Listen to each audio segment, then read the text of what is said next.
भगवान ने दुनिया बनाई थी, जीव को धरती पर भेजा था, क्या संदेश दिया? कहा 100 साल तक जीना है, सैकड़ों तरह के काम करने हैं, 25 साल तो तुम्हें सिर्फ तैयारी में लगेंगे। जिंदगी कैसे जीनी है उसके लिए 25 साल व्यतीत करने हैं, और 25 साल जीवन का अंतिम भाग होगा जिस समय तुम वापसी की तैयारी कर रहे हो। 50 साल जीवन के होंगे जो संघर्षों के होंगे।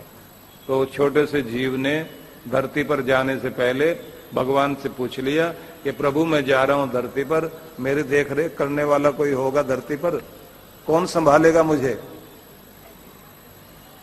किनकी गोद में रहूंगा? कौन रक्षा करेंगे?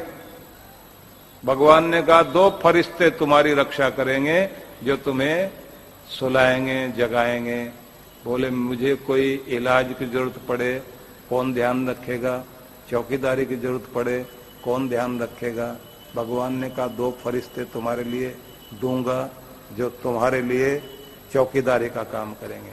बोले मुझे जमीन जायदाद, खाना पीना, कपड़ा गहना ये सब की जरूरत पड़े तो कोई साहूकार भी दो। बोले 2 फरिश्ते साहूकार के रूप में देंगे जो तुम्हारे लिए जमीन जायदाद भी देंगे, मकान भी देंगे, गहने भी देंगे, ऐसे साहूकार भी 2 देंगे। तो फिर इसने कहा कि कोई मुझे शिक्षा दे, पढ़ाए, जानकारी दे। भगवान ने कहा उसके लिए भी 2 फरिश्ते देंगे जो पूरी व्यवस्था करेंगे। ये बोलता चला गया, भगवान बोलते चले गए, 2 फरिश्ते देंगे, 2 फरिश्ते देंगे।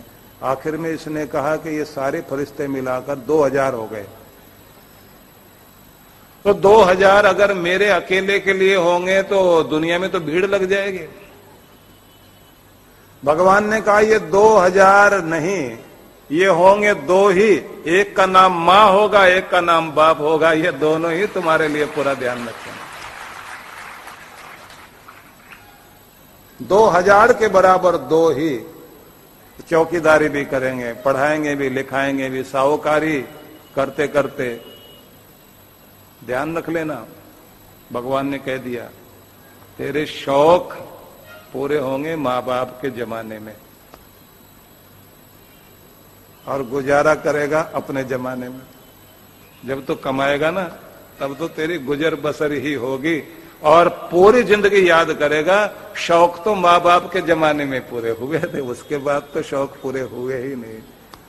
क्या हिम्मत रखते हैं माँ बाप, अपने बच्चों के सारे शौक पूरे कराते हैं। तो जब इसने कहा कि 2000 लोग चाहिए एक अकेले के लिए, भगवान ने कहा 2000 के बराबर 2 ही लोग होंगे। तो इसने कहा फिर मैं उनका कर्जा कैसे चुकाऊंगा? जो मेरे लिए इतना करेंगे उनका कर्जा कैसे चुकाऊंगा? भगवान ने कहा बस एक बात का ध्यान रखना, उनकी आंख में कभी तेरे कारण आंसू नहीं आने चाहिए, इस बात का ध्यान रख लेना। क्योंकि मैं सब कुछ बर्दाश्त कर सकता हूं, लेकिन बूढ़े माँ बाप की आंख में बच्चों के कारण आंसू आए तो भगवान कहते हैं वो मेरे से बर्दाश्त नहीं होता।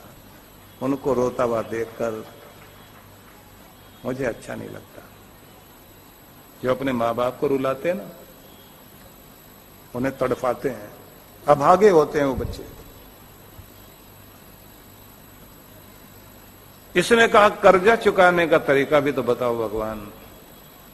भगवान ने कहा एक दिन तुम्हें भी फरिश्ता बना दूंगा, जब तेरे बच्चे पैदा होंगे उस दिन तू माँ बाप बनेगा तो भी ऐसा फरिश्ता बन जाएगा, और इसी तरह जैसे तेरे माँ बाप ने किया तो भी अपने बच्चों के लिए करेगा। बस यही है कर्जा चुकाने का तरीका।